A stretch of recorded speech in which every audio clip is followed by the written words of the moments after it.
Using a drywall square to mark a half sheet, which we position and nail down at the end of the building. You always want to stagger your plywood seams from course to course. So we start every other row with a half sheet.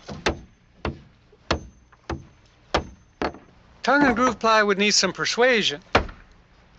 Right side. And it's helpful to have two people. Hit it, tap it. Joe uses a 2x beater block along the groove side of the plywood.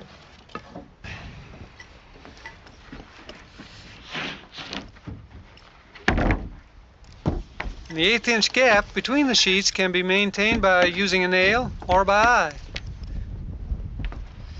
Don't beat on that sucker too hard. Watch your endo. Okay. You got it, Joe. Looking good. Let's nail her off. We also have to cut out for plumbing pipes. There we go. 45 1/4 center. 45 1/4. Both of them. Both pipes. That's the copper pipes. Yeah. There we go. 31 1/2. 39 3/4. 31 1/2, 39 3/4. I'm just marking the centers of the pipe, then I cut around them by eye.